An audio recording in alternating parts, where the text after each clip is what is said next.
صدارتی خطبہ کلیدی خطبہ اختیار میں ہے، جو چاہے وہ یہاں سے پیش کرے۔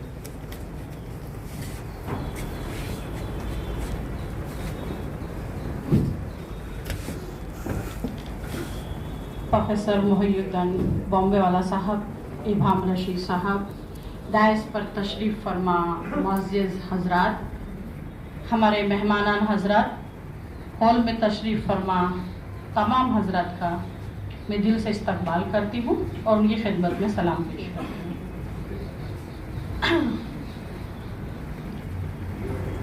मैं कहाँ से शुरू करूँ, क्योंकि जब मुझे दावतनामा मिला तो उसमें मुझे पर्चा लिखना था, मकाला लिखना था। मैंने गौर से दावतनामा देखा तो उसमें कई शोरा के भी नाम थे और कई अफसाना निगारों के भी नाम थे। हमने कहा ठीक है, ये मुद्दा तो छोड़ देते हैं, इस पे सदर साहब रोशनी डालेंगे, हमें इससे क्या, हम ठीक है हमारा एक मौजू पसंद करते हैं और मकाला लिख लेते हैं। मैंने अपना मौजू पसंद किया, चूँकि हुब्बुल वतनी की बात हो, कौमी यकजहती की बात हो और इकबाल को याद ना किया जाए तो ये उनके साथ नाइंसाफी होगी। लेकिन जब मैं अपना पर्चा मुकम्मल कर चुकी और जब मेरे पास कार्ड आया तो शब्बीर हाशमी जी ने मेरा नाम कलीदी खुतबा में लिख दिया था। तो मेरे साथ ये मजबूरी रही कि कलीदी खुतबे में जहाँ जहाँ कौमी यकजहती है उस पर भी नजर डालना जरूरी है। तब मैंने शब्बीर हाशमी जी को फिर से कॉल किया, मैंने उनसे दरियाफ्त किया, आपने मौजू रखा है उर्दू अफसानों में कौमी यकजहती, और आप अपना कार्ड देख लीजिए, उसमें शोरा भी शामिल है और मुसन्निफीन भी, तो अब क्या किया जाए? जी हाँ।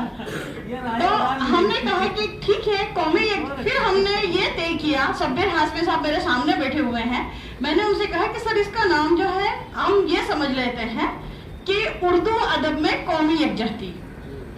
तो आज हमने यहाँ जितनी भी बातें सुनी तो वो उर्दू अदब में कौमी यकजहती के ताल्लुक से तो थी ही, लेकिन हमारे इस सेमिनार में बॉम्बे वाला साहब ने तो जबान से हटकर भी ऊपर चले गए और यूनिवर्सल कौमी यकजहती पर बात की।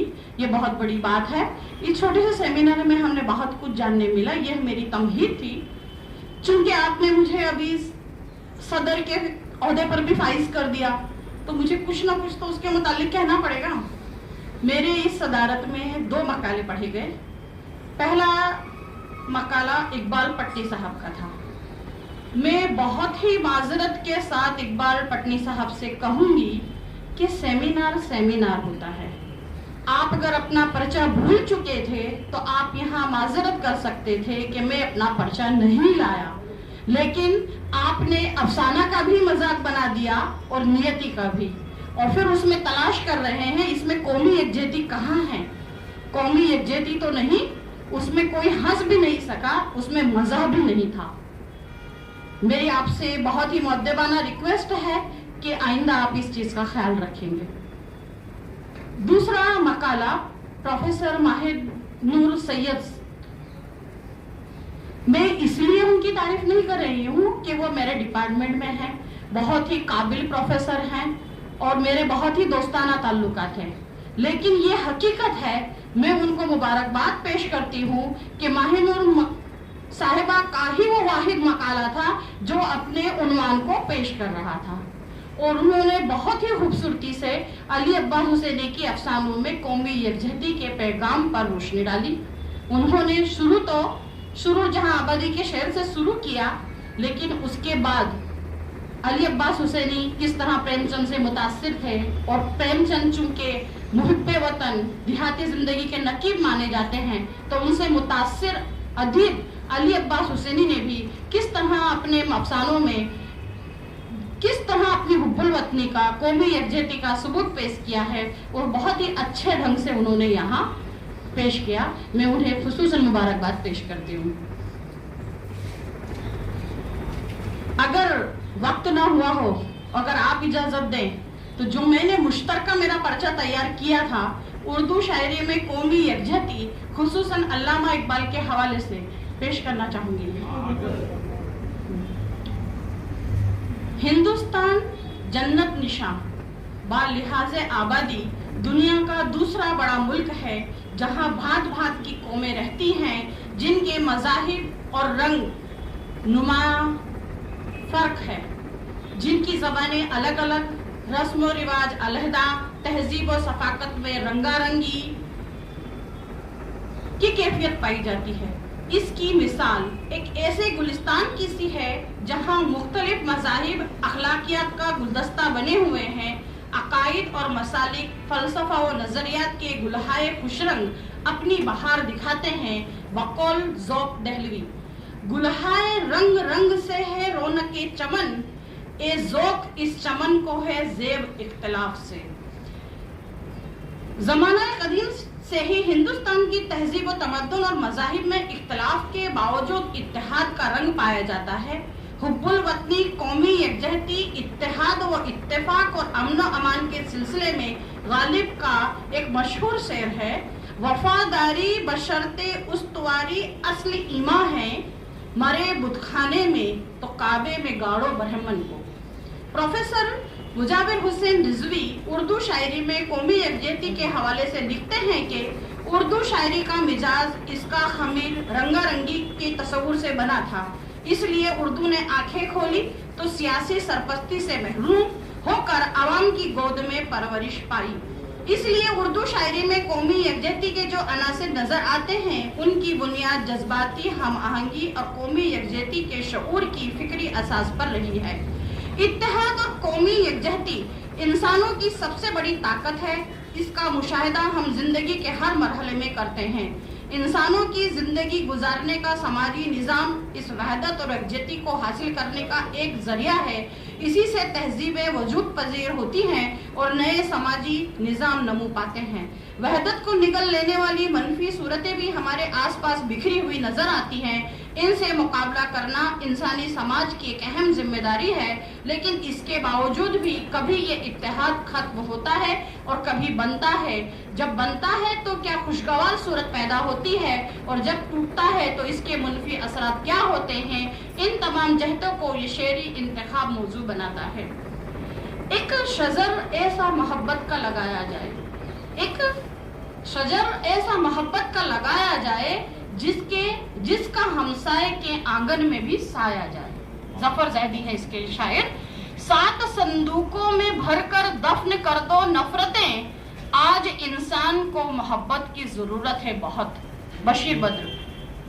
उर्दू जबान मोहब्बत और कौमी हमांगी का दूसरा नाम है। असर हाजिर में नफरत और तासुब के जहर ने इंसानियत को शर्मसार कर दिया है। इस नफरत के माहौल में मोहब्बत का पैगाम आम करने के लिए उर्दू अदब की तख्लीकात को सारे आलम में पेश किया जाए, ये वक्त का तकाजा भी है और खुद उर्दू जबान और उर्दू यकजहती की पैदावार है। अगर उर्दू लम्हा भर के लिए भी इस वस्फ को भूल जाए तो गोया अपनी तारीख बल्कि अपने वजूदी मकसद से ही महरूम हो जाए। हिंदुस्तानी तहजीब दुनिया भर में गंगा जमनी तहजीब के तौर पर मानी जाती है। इस तहजीब को परवान चढ़ाने में उर्दू ज़बान और अदब ने अहम किरदार अदा किया है। तकरीबन 60 बरस कबल असर लखनवी ने एक नज्म लिखी थी जिसका उन्वान दर्से इत्तेहाद था। इस नज्म में उन्होंने लफ्ज यकजहती को वसी तर महफूम में इस्तेमाल किया है और समझाया है कि कौमी यकजहती क्या है और किसे कहते हैं। उल्फत हुई रस्म पारीना है इसकी जगह दिल में कीना, अगलों के चलन हम भूल गए वो रस्म कहन हम भूल गए, आपस की रवादारी उठी उल्फत उठी यारी उठी, वो योग रहा ना वो प्रीत रही, बस एक नफरत की रीत रही। यकजहती जब मफकूद हुई और फिक्र ज़बां वसूद हुई, वो जज्ब की ताकत सल्ब हुई तो तौफीक हिदायत सल्ब हुई। हमारे बुजुर्गों ने हमारे मुस्तकबिल के मुताल्लिक ये फैसला किया कि अब हम यहाँ से कहीं ना जाएं, यहीं जिए और यहीं मरें। तारीख गवाह है कि तकसीम हिंद के मौके पर एक खानदान जो पाकिस्तान हिजरत करने वाला था, उसे अहले हिंद के एक अजीम सपूत कौमी यकजहती के अलम बरदार और जंग आज़ादी के सिपह सालार मौलाना अबुल कलाम आज़ाद ने रोकते हुए कहा था कि तुम इस मुल्क को छोड़कर कहाँ जा रहे हो? यहाँ से जाने से कबल तुमने इस बात का इत्मीनान हासिल कर लिया کہ تمہارے بعد یہاں کی بے شمار مسجدیں، لاتعداد مدرسوں کا کیا ہوگا؟ ہمارے اسلاف نے یہاں جو سرمایہ چھوڑا ہے، جو دینی و علمی ورثہ ہمارے حوالے کیا ہے، تو اس کا کیا تم کس کے سپرد کر کے جا رہے ہو؟ اردو زبان نے آزادی ہند کے لیے اہم کردار ادا کیا تھا، جسے موجودہ دور میں پس پشت ڈالا جا رہا ہے۔ یہ وہ زبان ہے جس نے انقلاب زندہ باد کا نعرہ دیا تھا۔ قومی یکجہتی کے تصور کو تعلیمی اداروں میں فروغ دینے کی ضرورت ہے۔ اگر انسانیت ختم ہو جائے تو قومی یکجہتی بے معنی ہو جاتی ہے۔ ضرورت ہے قومی یکجہتی کو خوب فروغ دیا جائے۔ علامہ شبلی نعمانی، اکبر الہ آبادی، محمد حسین آزاد، اسماعیل میرٹھی، داغ دہلوی وغیرہ کا شمار بھی ایسے شعراء میں ہوتا ہے جنہوں نے کھلے ذہن سے اقوام ہند کو یکجہتی کے رنگ میں رنگنے کی کامیاب سعی کی۔ اکبر الہ آبادی جو اصلاحی اور تہذیبی اقدار کے شاعر تھے، انہوں نے کھلے لفظوں میں قومی اتحاد کا سبق اس طرح پیش کیا: کہتا ہوں ہندو مسلمان سے یہی اپنی روش پر تم نیک رہو، لاٹھی ہو ہوائے دہر پانی بن جاؤ، موجوں کی طرح لڑو مگر ایک رہو۔ مولانا الطاف حسین حالی کی نظمیں ہندوستان کی سرزمین اور یہاں کی ہواؤں فضاؤں سے سرسار دکھائی دیتی ہیں، جن میں قومیت اور حب الوطنی کا گہرا احساس پایا جاتا ہے۔ حب الوطن کے چند اشعار اس ذیل میں پیش کیے جاتے ہیں: اے وطن اے میرے بہشت بری، کیا ہوئے تیرے آسماں و زمیں، کاٹے کھاتا ہے باغ بن تیرے، گل ہے نظروں میں خار بن تیرے، تیری ایک مشت خاک کے بدلے نہ لوں ہرگز بہشت کے بدلے۔ اردو شاعری میں 20ویں صدی کا آفتاب شاعر اسلام علامہ اقبال کی صورت میں سرور جہاں آبادی، برج نارائن چکباس، تلوک چند محروم جیسی کرنوں کو اپنے جلووں میں لے کر طلوع ہوا، جن کی قومی شاعری کی کرنوں نے پورے ملک کو روشن کر دیا۔ علامہ اقبال ایک سچے اور پکے محب وطن شاعر تھے۔ وہ مذہبی رواداری کے پرزور حامی اور ہندوستانی فلاسفروں اور سنتوں کے مداح خواہ تھے۔ انہوں نے اپنے شاعری کی شروعاتی دور میں چند بہت ہی متاثر کن اور جذبہ حب الوطنی سے بھرپور نظمیں لکھی ہیں۔ ایسی نظموں میں ہمالیہ، ترانہ ہند، ہندوستانی بچوں کا قومی گیت اور نیا شیوالا وغیرہ قابل ذکر ہیں۔ نظم ہمالیہ میں شاعر علامہ اقبال نے ہندوستان کے قدیم تہذیب، اس کے دلفریب مناظر اور اس کی عظمت رفتہ کا گن گایا ہے۔ اے ہمالیہ اے فصیلے کشور ہندوستان، چومتا ہے تیری پیشانی کو جھک کر آسماں۔ ترانہ ہندی علامہ اقبال کی وطن پرستانہ شاعری کا اعلیٰ ترین نمونہ ہے۔ اس نظم سے مادر وطن سے ان کی شدید محبت کا بہت ہی پرتاثر اظہار ملتا ہے۔ سارے جہاں سے اچھا ہندوستان ہمارا، ہم بلبلیں ہیں اس کی یہ گلستاں ہمارا، غربت میں ہوں اگر ہم رہتا ہے دل وطن میں، سمجھو وہی ہمیں بھی دل ہو جہاں ہمارا۔ اس نظم میں علامہ اقبال نے مذہبی اور ہمانگی اور قومی اتحاد کا نغمہ یوں گایا ہے: مذہب نہیں سکھاتا آپس میں بیر رکھنا، ہندی ہے ہم وطن ہے ہندوستان ہمارا۔ مہاتما گاندھی نے ایک خط میں ترانہ ہندی کی تعریف اس طرح کی تھی: جب انہوں نے اقبال کی مشہور نظم ہندوستان ہمارا پڑھی تو میرا دل بھر آیا، اور بڑودہ جیل میں تو سینکڑوں بار میں نے اس نظم کو گایا ہوگا۔ اس نظم کے الفاظ مجھے بہت ہی میٹھے لگے۔ یہ خط لکھتا ہوں تب بھی یہ نظم میرے کانوں میں گونج رہی ہے۔ ایک موقع پر مہاتما گاندھی نے ترانہ ہند کی زبان کو ہندوستان کی قومی زبان کا نمونہ قرار دیا تھا۔ وہ لکھتے ہیں: کون ایسا ہندوستانی دل ہے جو اقبال کا ہندوستان ہمارا سن کر دھڑکنے نہیں لگتا، اور اگر کوئی ایسا دل ہے تو میں اسے اس کی بدنصیبی سمجھوں گا۔ اقبال کے اس ترانے کی زبان ہندی یا ہندوستانی ہے یا اردو ہے، کون کہہ سکتا ہے کہ یہ ہندوستان کی قومی زبان نہیں ہے؟ ہندوستانی بچوں کا قومی گیت علامہ اقبال کی ایسی نظم ہے جس میں حب وطن کی جھلکیاں نمایاں طور پر نظر آتی ہیں۔ اس میں علامہ اقبال نے ملک کی وحدت اور یکجہتی کا گیت گایا ہے: چشتی نے جس زمین میں پیغام حق سنایا، نانک نے جس چمن میں وحدت کا گیت گایا۔ اس نظم میں علامہ اقبال نے اپنے وطن ہندوستان کے اوصاف اور اس کی عظمت کو بڑے دل آویز انداز میں نمایاں کیا ہے۔ حب الوطنی کے حوالے سے نیا شیوالا علامہ اقبال کی انتہائی معروف اور مؤثر نظم ہے، جس میں حب الوطنی کے جذبے کا اظہار بہت ہی پرتاثر انداز میں ہوا ہے۔ इस नज्म में अल्लामा इकबाल हिंदुओं और मुसलमानों दोनों की आपसी रंजिश और मजहबी इख्तलाफात को तज कर बाहिमी इत्तेहाद व इत्तेफाक और यगानियत के साथ रहने की तलकीन करते हैं।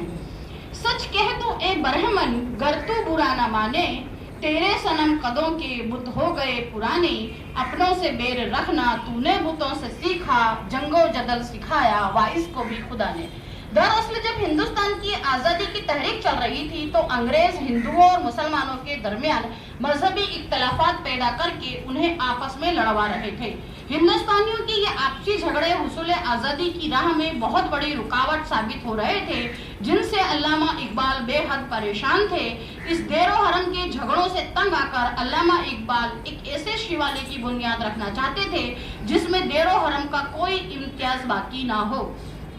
तंग आके मैंने आखिर देरो हरम को छोड़ा, तंग आके मैंने आखिर देरो हरम को छोड़ा, वाइस का वाज छोड़ा, छोड़े तेरे फसाने, सुनी पड़ी हुई है मुद्दत से दिल की बस्ती, आ एक नया शिवाला इस देश में बना दे। इस नज़्म में अल्लामा इकबाल वतन की मोहब्बत में इस दर्जा सरसार हैं कि उन्होंने खाके वतन का हर जर्रा देवता नजर आता है। पत्थर की मूर्तों में समझा है तो खुदा है, खाके वतन का मुझको हर जर्रा देवता है। इस नज्म का खुलूस और इसका जोश आज भी उर्दू जबान में वतनी शायरी का बुलंद तरीन नुक्ता है। अल्लामा इकबाल के हुब्बे वतन के शदीद जज्बे को बच्चे की दुआ, सदाए दर्द और तस्वीर दर्द जैसी नज़मों में भी महसूस किया जा सकता है। नज़्म बच्चों की दुआ में अल्लामा इकबाल ने अपने वतन के सजने संवरने और फूल की तरह जिंदगी गुजारने की तमन्ना की है। हो मेरे वतन से यूं ही मेरे वतन की जीनत, जिस तरह फूल से होती है चमन की जीनत। नज़्म सदाए दर्द में अल्लामा इकबाल ने अपने वतन अजीज में रूनुमा होने वाले मुसलसल फिरका वाराना इख्तलाफात पर मुस्तरिब और बेचैन है। जल रहा हूँ कल नहीं पड़ती किसी पहलू मुझे, हाथ डुबो दे ए मोहिते आबे गंगा तू मुझे। नज़्म तस्वीर दर्द दरअसल वतन हिंदुस्तान के दर्द व गम की तस्वीर है। इस नज़्म में वतन के जड़ों को खोखला करने वाले अनासिर जैसे हिंदुस्तानी कौमों के दरमियान बाहिमी नफाक और आवेजिश व इफ्तराक व इंतसार, तंग नजरी व तंग दिली और बदगुमानी का तस्करा बड़े ही गमनाक है। इस नज़्म में अल्लामा इकबाल ने अपने वक्त में वतन की मौजूदा सूरत हाल की तस्वीर बड़े ही दर्दनाक अंदाज में पेश की है।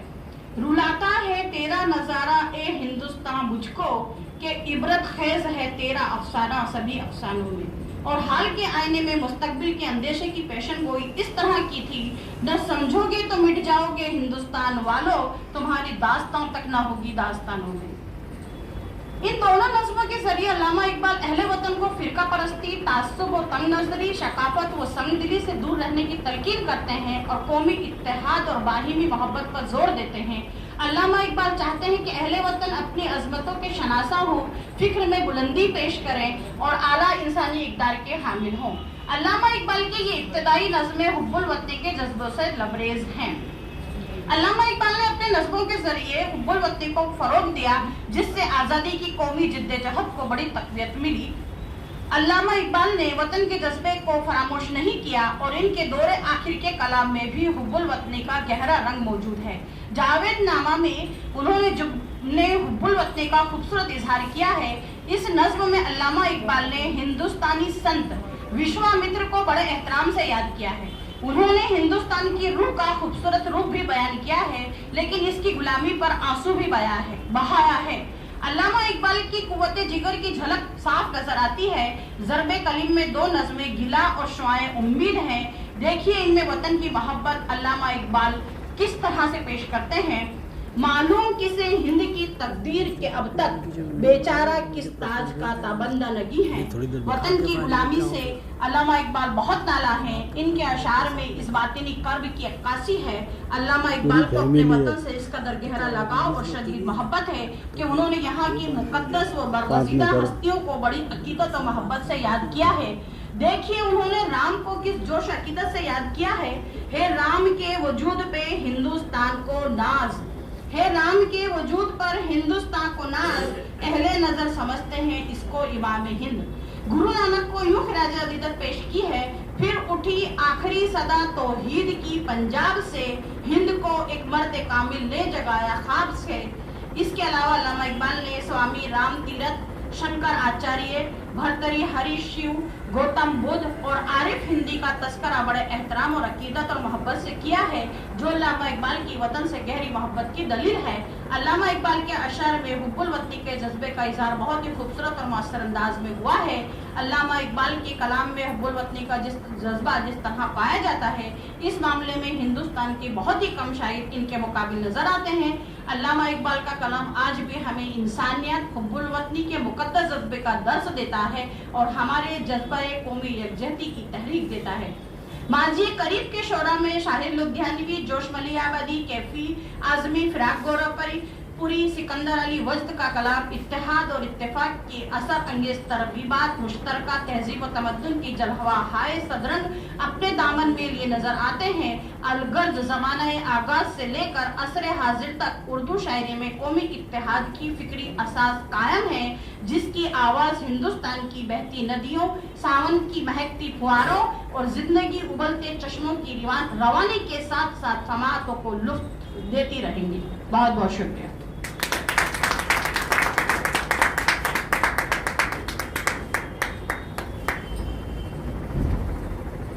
मजहब नहीं सिखाता आपस में बैर रखना, हिंदी है हम, वतन है हिंदुस्तान हमारा। यह किस्सा लतीफ़ अभी ना तमाम है, जो कुछ बयां हुआ वो आगाज़ बात था।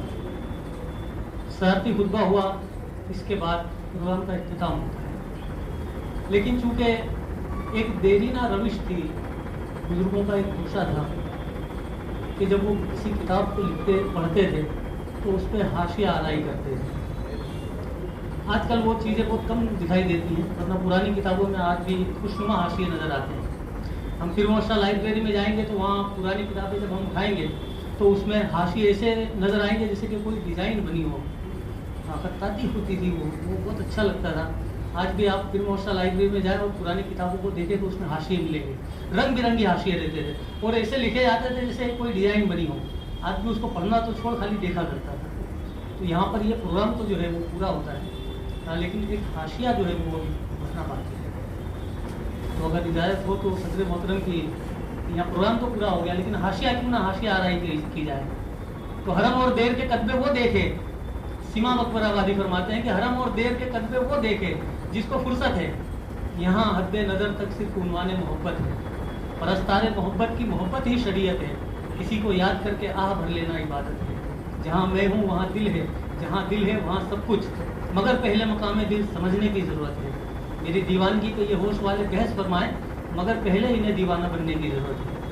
तो मोबिनुल्लाह साहब यहाँ तशरीफ़ फरमाएं। मैं मुअज़्ज़म हाशमी से गुजारिश करूँगा कि उनका इस्तकबाल करें फूलों से, और मोबिनुल्लाह साहब से गुजारिश है कि तशरीफ़ लाएं।